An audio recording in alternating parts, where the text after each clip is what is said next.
Alrighty. So again, thank you everyone for coming. This is Researcher's Guide to Citation-Based Metrics. My name is Christina Miskey. My pronouns are she, her, hers, and I am the Research Impact Librarian. And just for fun, before we jump in, because I enjoy showing pictures of my dogs, because my dogs are adorable, this is my now 4 dogs. I just recently adopted 2 new ones. So from back to front, there's Appa all the way in the back, which he's hard to see, but he's the back there. There's Q, Boomy, and Momo. And if you recognize the name, yes, they're from names from Avatar: The Last Airbender and from Star Trek. So, so now we'll jump into the more serious stuff. So this workshop is part of the Libraries Research Impact Challenge. Today is day 3 of the challenge. And if you would like to participate in the challenge today or any of the other days, including the days that have already passed, you can visit the Impact Challenge website by going to the link on the slide, which I'm also going to paste into the chat.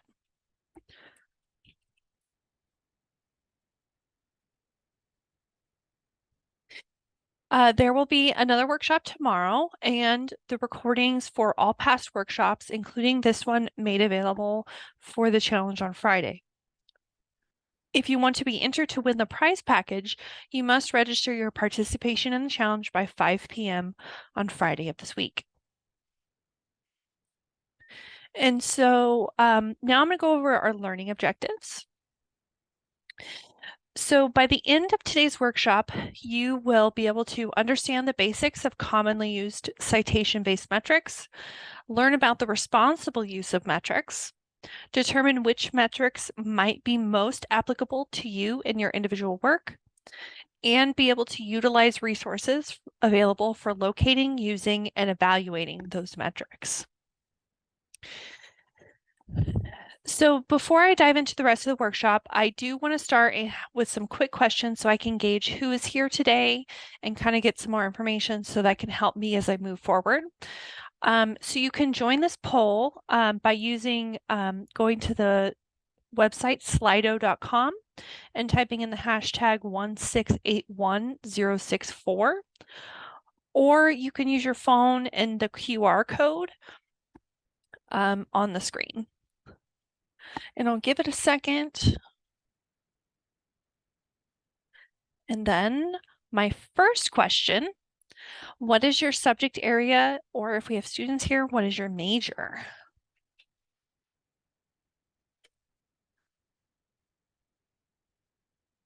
Libraries, yay! I see Catherine. Hi, Catherine. Oh, and Penny wrote in the chat, emergency crisis management. That's awesome. We also have computer science, educational policy, law. Yay, somebody from law is here. That's fantastic. Nursing. So yeah, we have a wide variety of people here. So I'm very excited to have you all here. Academic affairs assessment. Awesome. Welcome. My next question, have you ever published before? So I have a few options for you. And Chris from medicine, welcome, Chris. Glad to have you here. So yes, several times. No, but you definitely want to. Yes, a few times, or no, but you're considering it. And Penny wrote in the chat no, and that's okay. This is a great way to start if you're an early career researcher, or if you're a more experienced researcher. This is for everybody.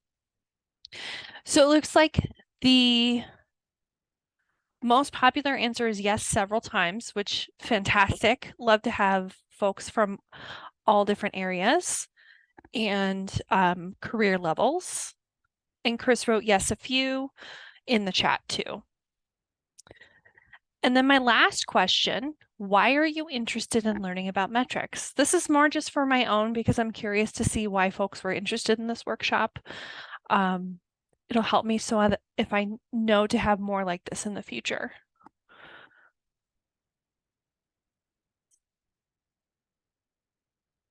Haven't published in a journal, only in conferences, and that's okay. That's okay.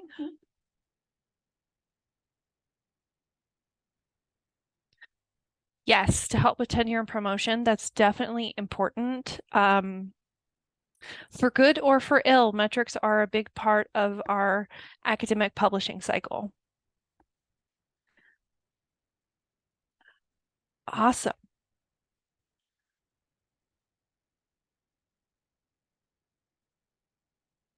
Oh, interesting. Okay, journals to submit to, and I want to be able to look at their metrics and see how that'll impact my own quality research and to better understand research.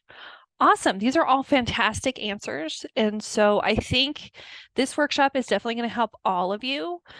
So with that, let's dive into it. So first, I do want to go over some definitions of terms that you're going to hear a lot today. Hopefully, these definitions will give you a better understanding of some of what we're going to cover.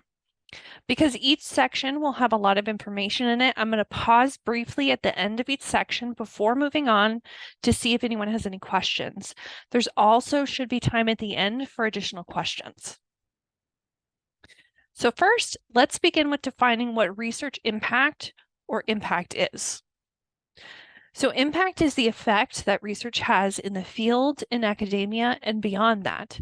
Measuring impact helps us to understand how far our research goes, who's interested in it, and more. And now that we know what that is, I'm going to define what bibliometrics is, also called metrics or research metrics, depending on the context. So generally, bibliometrics are a measurement of scholarly research using quantitative methods, such as citation counts, to demonstrate the impact of research publications at the journal, article, and author levels.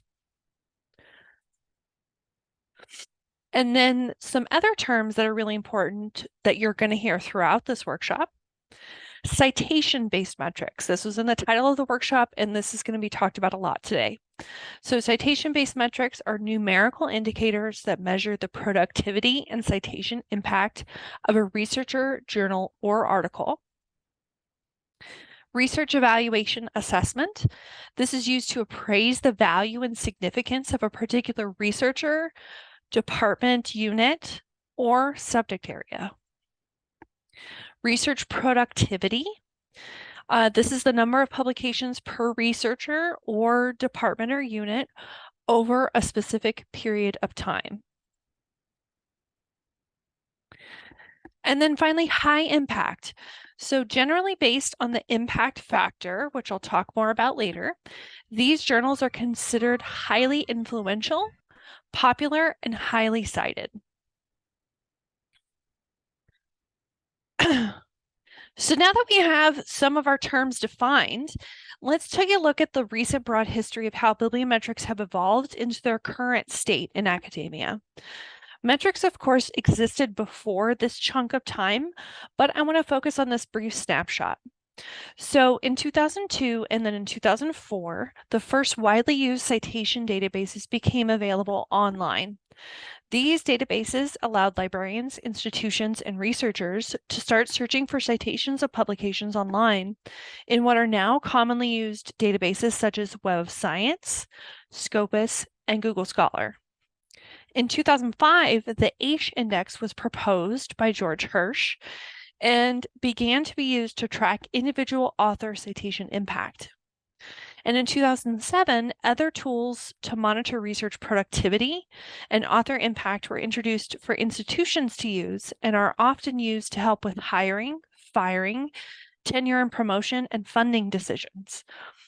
And this is all important to understand the context of where we are today and the history of metrics and how long these have been involved in researcher assessment and things like that. I also want to introduce you to the concept of responsible metrics. So this concept is going to be important to consider in the back of your mind as we move forward through the rest of this workshop. Responsible metrics refers to the ethical and appropriate use of citation-based metrics. Alt metrics, such as how many times research is mentioned, used, saved, and shared online, and other quantitative means of evaluating research. It applies to everyone involved in using or producing these metrics, So researchers, funders, institutions, publishers, and organizations that supply metrics. The overall idea of responsible metrics is to offer guidelines for good practice to help prevent scenarios like a journal article being judged solely on the journal it is published in rather than its own scholarly merit. Universities focusing on improving their place in a ranking list when the completeness of data and appropriateness of measures that list uses are contested. Employers using arbitrary metric thresholds to hire and or fire staff, and the assessment of research in general being skewed by the fact that metrics can be gamed and or lead to unintended consequences, which I'm going to dive more into later. So responsible metrics can be understood in terms of 5 main concepts. Robustness, which means basing metrics on the best possible data in terms of accuracy and scope. Humility, recognizing that quantitative evaluation should support but not supplant qualitative expert assessment. Transparency, keeping data collection and analytical processes open and transparent so that those being evaluated can test and verify the results. Diversity, so accounting for variation by field and using a range of indicators to reflect and support a plurality of research and researcher career paths across the system. And finally, reflexivity, which I can never apparently say, recognizing and anticipating the systemic and potential effects of indicators and updating them in response. So that was a lot of information. So I'm going to pause briefly for any questions before I move on to the next section. As we move forward, I want you to keep what I just talked about in responsible metrics in the back of your mind and think about that in the context of what we're talking about. So I'm going to pause for a second and see if anyone has any questions about any of the things that I talked about just now. And you can raise your hand or type in the chat.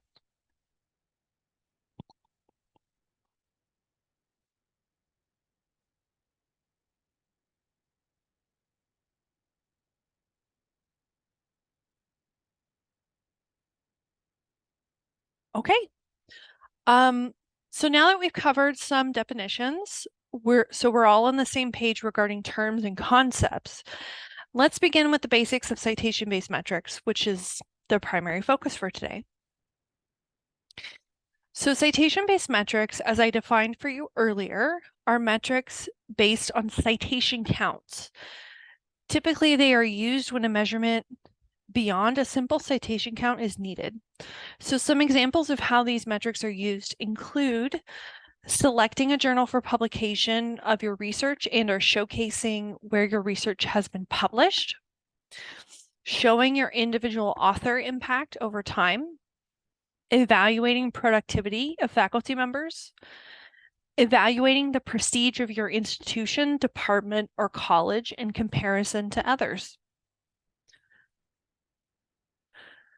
Now on this slide, I have 4 examples of very commonly used citation-based metrics, particularly in the scenarios that I talked about on the previous slide. As you can see, each metric is calculated a little bit differently and serves a slightly different purpose. So the journal impact factor is a journal level metric that is calculated based on citations for the previous 2 years over the number of publications for the same 2 years. So that means that in a journal, say Nature, for example, if they publish 200 articles in that 2-year period, then they will also compare that to the number of citation that those same 200 articles received in that 2-year period. And that's how they calculate the impact factor. Now, the H index is an author level metric, and this is calculated by the number of authors' article that have each been cited H times. So this is a little tricky to understand, but basically to calculate your H index for the number of articles that you produce. So if you publish 5 articles, then each of those articles needs to receive at least 5 citations for you to receive an H index of 5.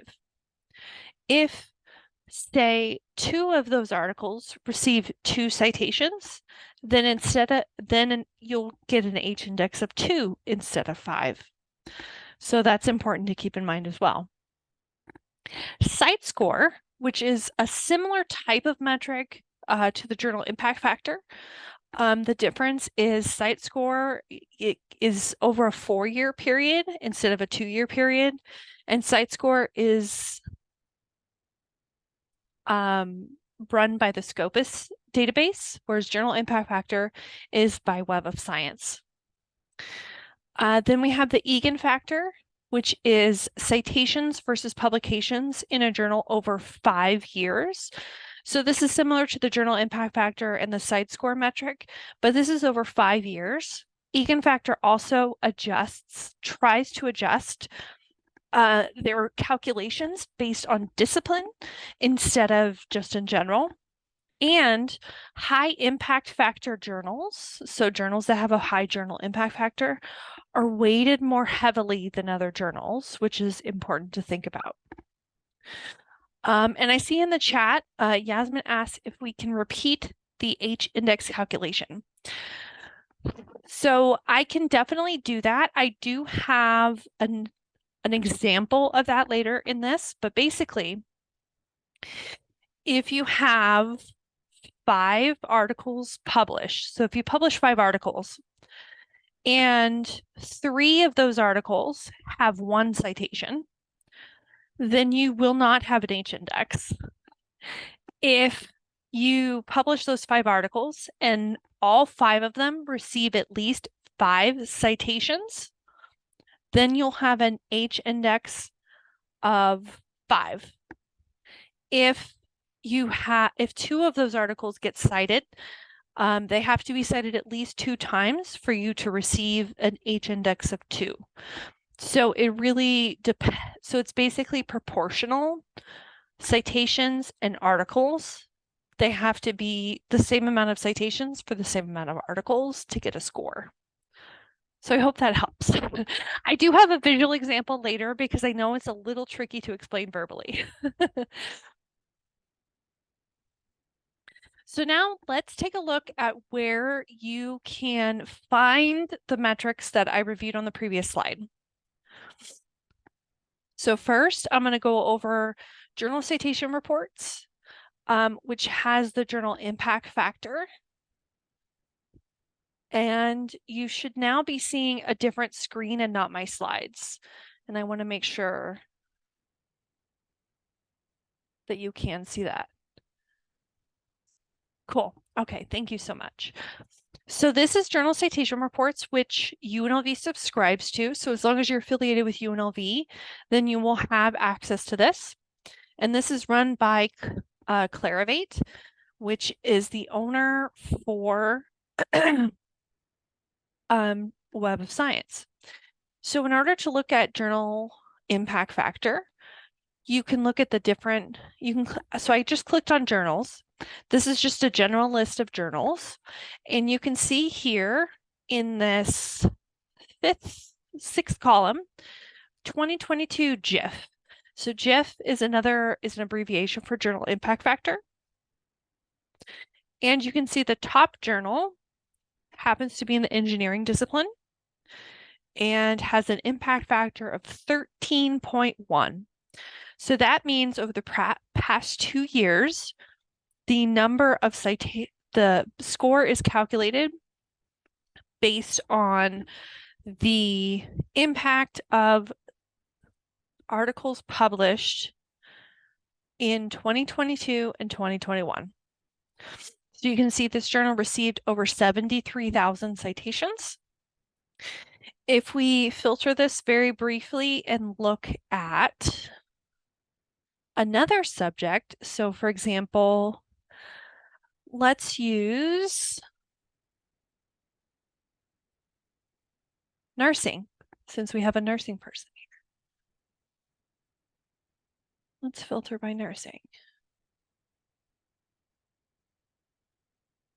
So it should take a second to load. There it goes.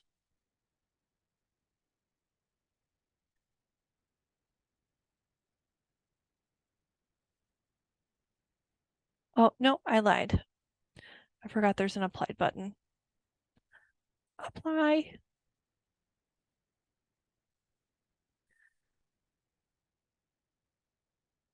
Take off engineering.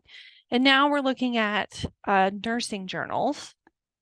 So nursing journals, the top journal in nursing has an impact factor of 8.1 and it received 16,000 citations. So immediately you can see a difference.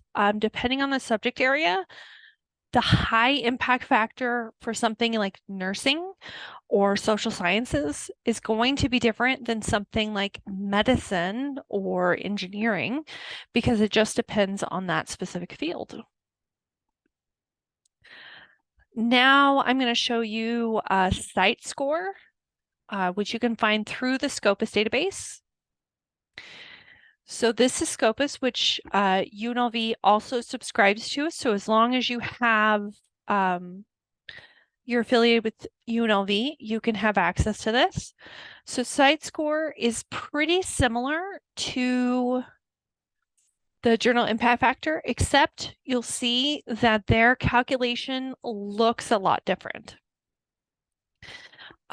So for example, their highest ranking journal is a cancer journal for clinicians, and their site score is 642.9.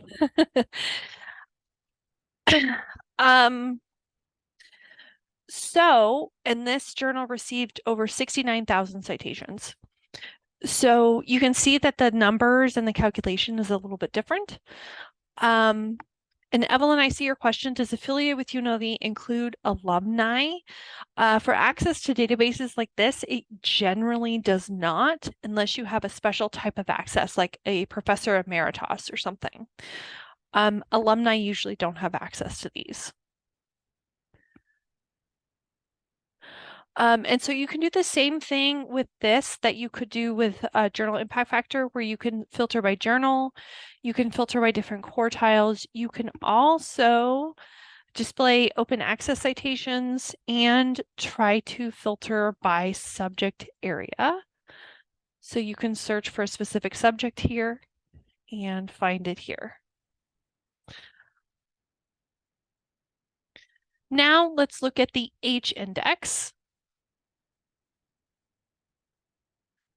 So the H index, I am using this professor of finance from UNLV, Dr. Chatfield, as an example, because he is definitely a prolific publication person.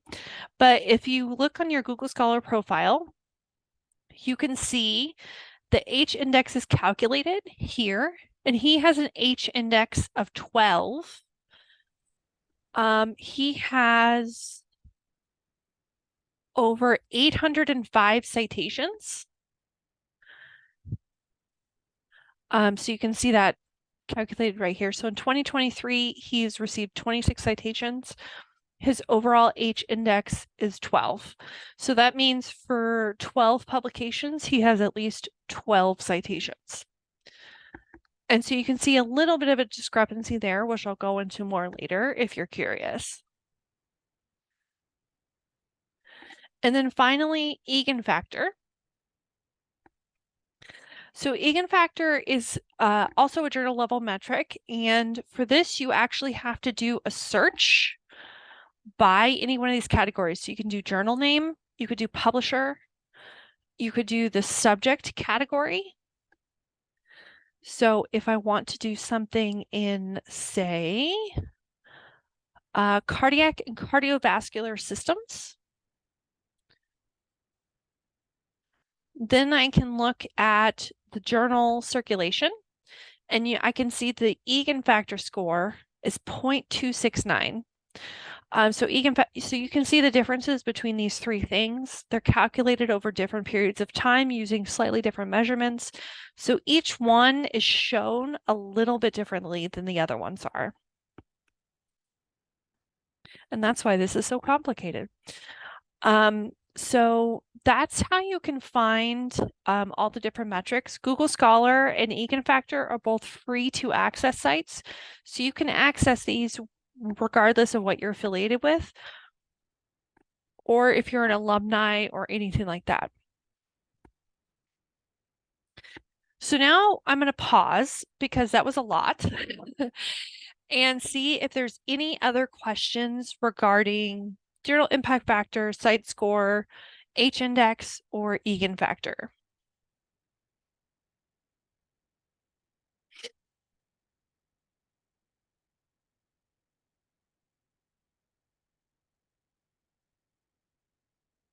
Okay, so now let's dive a little deeper and explore some less commonly used metrics. And we're going to also talk about university rankings and how they use metrics. Now, I will warn you before I go into this section, these are deeper level metrics that explore broader level impact, and you can use these if not for assessment and evaluation, you can use them for your own research, for example. So, like I just said, the metrics I'm going to talk about now are a little more advanced, and you may or may not end up using them in your own work or in your research. They can be useful for a few different reasons, such as measuring citation impact over a much longer period of time, gauging impact in larger groups, such as by institution, geographic region, or subject area, and to compare larger groups as a guide for improving local impact, developing future areas for investment, and a lot more. Overall, just for your own information, it's good to know what other metrics are out there in case you come across them later and need to know what they are. At least you can kind of recognize that you've seen them before. So we've covered the H-index, which is an author level metric, but Google Scholar, which is one of the places that you can find the H-index, also has two journal level metrics that are essentially modeled after the H-index. So they call these the H5 index and the H5 median, and they're called this mainly because they calculate impact over a 5-year period. So the H5 index is basically the H-index for journals that are published in the last 5 complete years. It's calculated by the largest number, H, such that journal published H articles published in 2018 to 2022, which is the most recent 5 years completed, have at least H citations each, which is a mouthful. But basically, it's calculated very similar to the H-index in that it'll take a journal and the number of publications that it has in that 5-year period and see how many citations that journal has received and then give it a score based on that. Very similar to how the H-index operates. The H5 median for a journal is the median number of citations within that calculation for the articles that make up its H5 index. So that means that the article that receives the median number in math, mean, median, and mode, so median number of citation for the articles that make up its H5 index. Now, before we move on to the next set of metrics, I do want to talk briefly about what normalized metrics are. So normalized metrics are metrics that have been adjusted or weighted depending on their context to offer different calculations. It's important to know what these are because some of them are more commonly used on a larger scale. Examples of these include the article influence score, which is the measure of the average influence of a journal's article over the first 5 years after publication. The journal citation indicator, which is the mean subject category normalized impact calculated at the article level and are based on citations from all articles in the previous 3 years. And the SJR, which is a journal metric that I'm going to go over more in a bit. And I want you to don't worry about memorizing all of this information. After this workshop, the recording will be made available as well as the slides. So now I'm going to cover some specific examples of what normalized metrics are that are weighted in various ways based on subject categories. So this means that in an attempt to provide some equality among different disciplines that have different rates of citation, so this means that articles in some disciplines get cited faster or more frequently than others for a comparison. So they are the field citation ratio, or the FCR. This metric is calculated by dividing the number of citations a paper has received by the average number received by publications in the same year in the same subject category. The relative citation ratio, which is a metric calculated by the NIH specifically, so the National Institutes of Health, as the citations of a paper normalized to the citations received by other NIH-funded publications in the same subject area and year. So this is particularly relevant for those in the medical and the nursing field. Schemago Journal and Country Rank, or the SJR. This metric is calculated by the average number of weighted citations by subject received in the selected year to documents published in the journal in years 1, 2, and 3. So basically, this is similar to eigenfactor and the journal impact factor, where it's calculated over a 3-year period. But the difference is it's weighted by subject. And finally, the field-weighted citation impact. So this metric is the ratio of total citations actually received by the denominator output and the total citations expected based on the average of the subject area. So what that means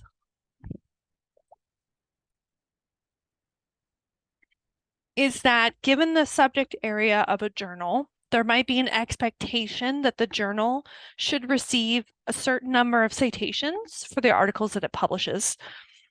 And this metric takes the actual number of citations that those articles have received and compares the two figures to see what the difference is. And then it gives a weighted impact score based on that. So now I want to cover institutional rankings because it's important to mention these because several of them include citation-based metrics, such as the one that I've discussed here for how universities are ranked. I have 3 examples that are linked here, which you can go into when you receive a copy of the slides. The 2 most commonly used ranking lists are the Times Higher Education ranking and the U.S. World News rankings, which are used by institutions, potential students, and future employees to evaluate university status, prestige, and more. They both use citation-based metrics such as the journal impact factor and others like the field-weighted citation impact score in their ranking calculations. Second, there's another widely used ranking called the lead-in ranking, which attempts to use responsible metrics, if you remember what I talked about earlier in the workshop, to provide a slightly more realistic portraying of university rankings and not based it solely on those citation-based indicators. So, that was a lot. So I'm going to pause here again and see if there's any questions on the previous section before we move on.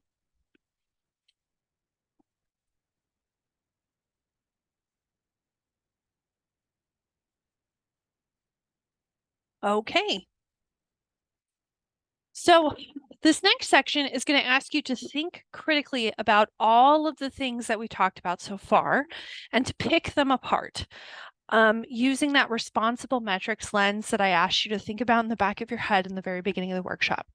So let's dive in. So all of the metrics that I've talked about today have some kind of bias inherent within their calculations and rankings. When using metrics, you'll want to consider what bias they might have in their systems and whether they will negatively impact you as an author. So for example, journal citation reports and the journal impact factor are widely known to have bias. To be specific, some of the criteria used for inclusion in the JCR is that the journal needs to have article titles and abstracts in English and information in Roman script. So this excludes journals that do not have this information, no matter how influential or high quality they might be. This ranking is also heavily skewed towards STEM disciplines, with over 10,000 journals in that subject area versus only 1,700 for arts and humanities. The H-index can be found in several databases, such as we've covered. However, because these databases each have their own inclusion-exclusion criteria, one author can have 3 or more different H-index scores in these various databases. Additionally, the H-index strongly favors authors that have prolific publication records, who are well established, and skews towards disciplines that have higher citation rates, such as the STEM fields. So gaming of metrics. Gaming of metrics is a process where stakeholders may use certain tactics to manipulate the data that is used to calculate these types of metrics. This can cause artificial inflation of numbers, leading to misleading rankings or information. So some examples of this type of behavior include publications encouraging authors to cite research in the journal they're attempting to publish in, publishing very few highly citable papers, and then publishing reviews, which tend to get more citations than average articles, or self-citations, or several authors agreeing to frequently cite each other's work. Now, self-citations are specific types of citations where the author references or cites their own previously published work in a newer publication. And while this isn't always an issue, and many authors do this as they continue to build on their own research and that of their colleagues, some authors take this to the extreme and use self-citation to artificially inflate their citation counts for articles, thus increasing their own metrics, like the H-index. This can also affect journal ranking systems, such as the journal impact factor, with such artificial inflation increasing the ranking of journals that may not be deserving of that specific ranking. So, after going through all of those points, you might be wondering how all of this fits together. So now I'm going to help you put it all together and think of the big picture. So some of the things you want to consider when using metrics to show the impact of your work is metrics are one part of the whole picture of your impact. Your research has a lot of work that goes into it, and there's a lot more information that you could use to show the picture of your impact.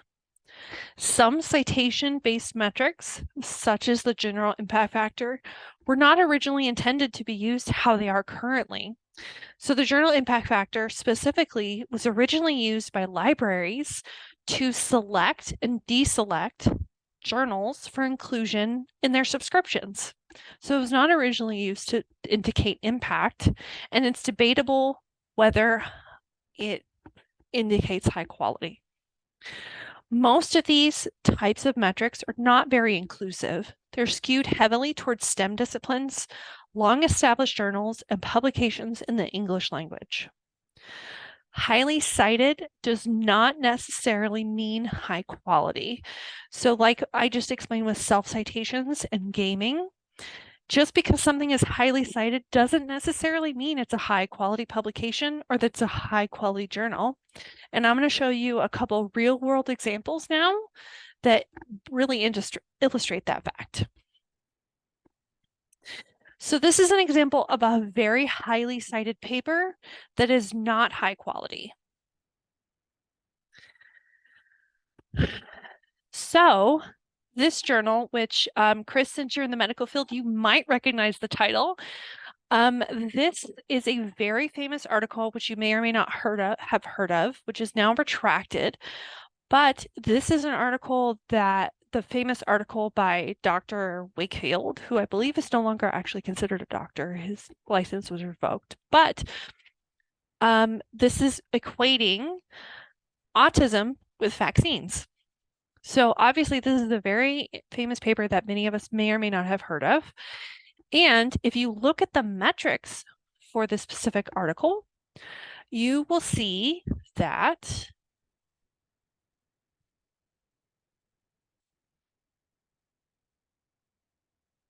let me see.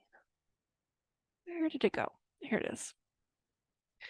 This article has received over 2,000 citations. So if you just looked at the citation count and you just considered this in other metrics, in citation-based metrics, you might think this is a high quality article and it's a really popular article, but this article has been retracted. This article has been fiercely debated and discussed and widely scientifically disproven. So this is a perfect example of why you need to be cautious and careful when you're looking at citation-based metrics, because things like this, it might be a lot of authors disagreeing with the science or another major flaw of the article. It might not necessarily indicate high quality. The next example that I have is a great example of a misleading H-index.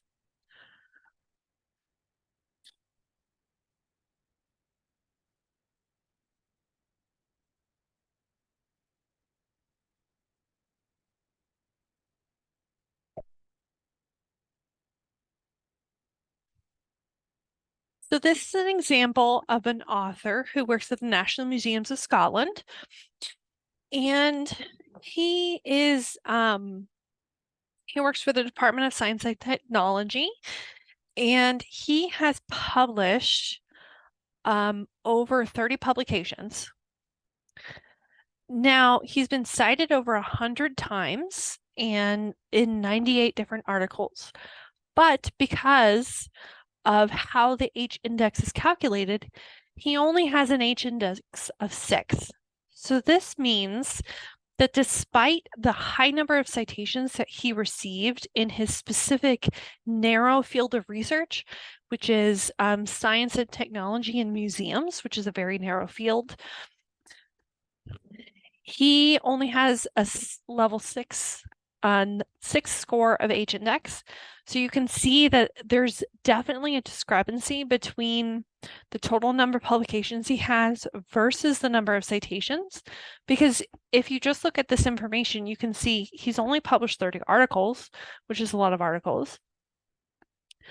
And he's been cited 106 different times, which would think to mean that he's a very prolific author with a lot of citations. But if you just consider an H-index of 6, it might not look like it's very high quality. And Yasmin, I do see your question. I'll get to that in just a moment. So I'm going to pause one more time to see if there's any other questions. And Yasmin, there is a guide to help identify different metrics in high quality papers. I will share the link in the chat in a little while. But we only have about 10 minutes left, so I'm going to move right into this activity that I have planned.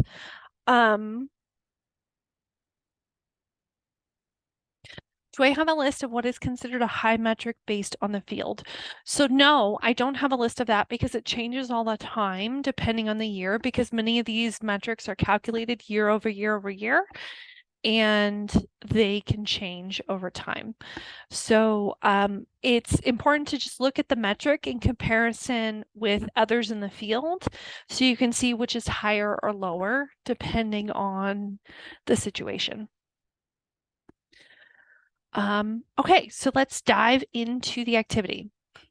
So the metrics toolkit is a site that is curated by experts and provides evidence-based information for researchers across disciplines to learn about the ins and outs of different metrics and how they're calculated, where they can be found, and how each should or should not be used. So in this very short activity, We're going to use the metrics toolkit to examine a couple metrics close up and see if they fit your individual needs based on what we've learned here today. So I'm going to paste the link into the chat for you.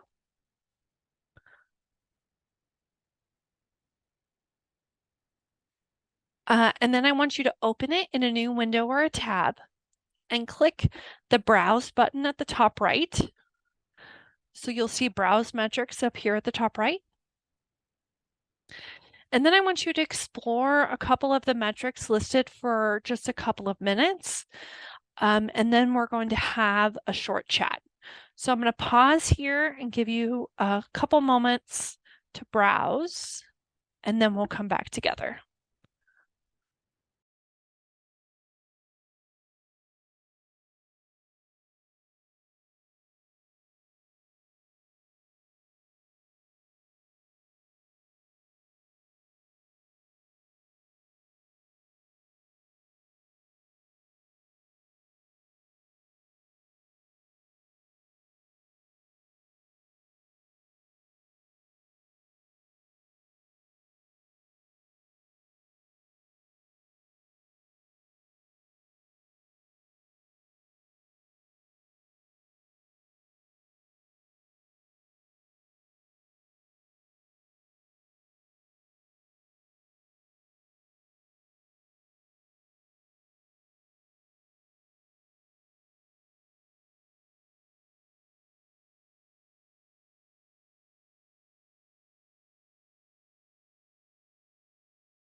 I feel like I should have planned to play music during this part, so I'm sorry for the silence.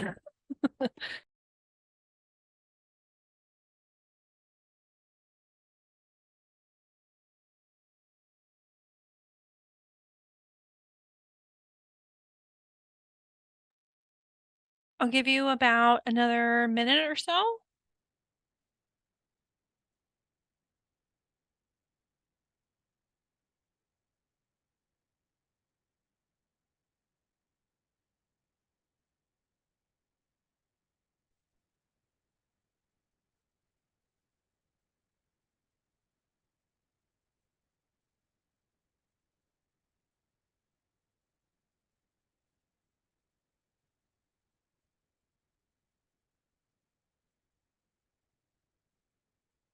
Okay.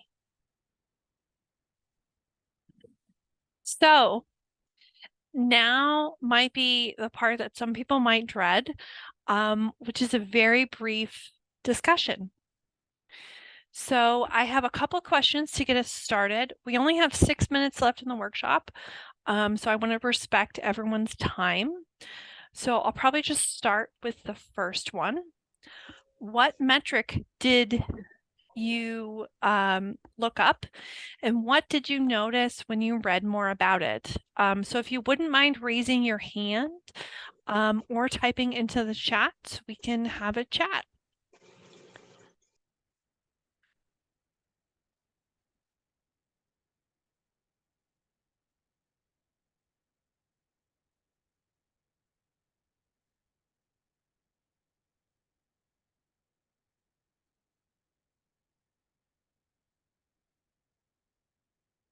Anyone want to brave and seeing what metrics they looked up? Okay, GK, go ahead. Unmute yourself. Whoops, forgot I was muted. No worries. I think it's maybe more of an observation, or maybe it's a question. So if I wanted to look at, let's say I wanted to look at an academic program. Mm-hmm.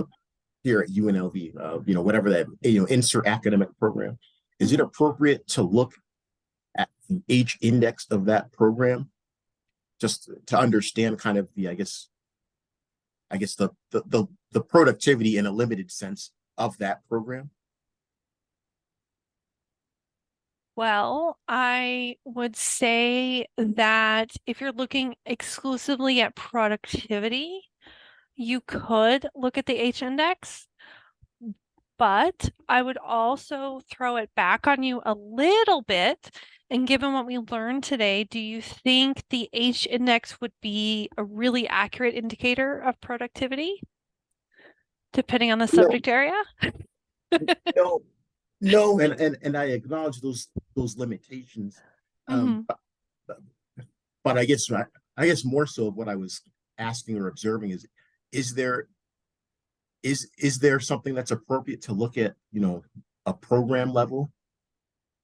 Yeah, so that's a great question. So, and I see a lot of people also looked up H index in the chat, which is great.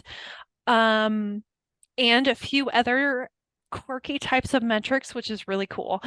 But for the program level, I would say something more like one of the normalized metrics that I talked about might be a little bit more, sorry, more better, a little bit better for you to use when you're looking at the program level because the H index is really designed for individual author productivity and not widespread program level productivity, if that makes sense.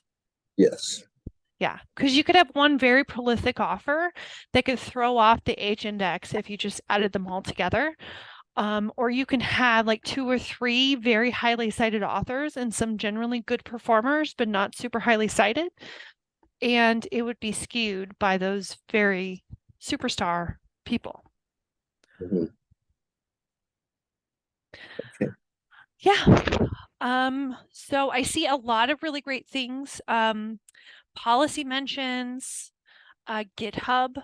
Um, and then Karen wrote, I was surprised to see Goodreads reviews listed because I don't think of those as particularly objective. And that was one of the limitations mentioned, which is great because this is one of the reasons why I generally recommend the metrics toolkit because it gives you the limitations of what each of these metrics are and allows you to make your own informed decision about it. So thank you so much, everybody. Thank you, GK, for speaking up. I appreciate that. Thank you for all your comments in the chat. So I'm going to round it up in the last couple minutes. I've talked about a lot of things today. There's a ton of things I covered. And so before I go, I want to give you some key takeaways that you can use. So metrics can be useful in the right circumstances, and you should think about how, when, and where you want to include them if you're going to use them. You should consider what biases are influencing a metric score. Be aware of how these metrics are used for evaluating your work. And finally, I recommend that you empower yourself to advocate for responsible and equitable use of metrics because it's really to the benefit of all of us. I'm a researcher and an author myself. It's the benefit for all of us to have more responsible and equitable use of metrics so that we can all be evaluated fairly as we go up for tenure, apply for jobs, things like that. So with that, we have about a minute left. I'm definitely game to stay a couple extra minutes if anyone has other questions. I'm going to stop the recording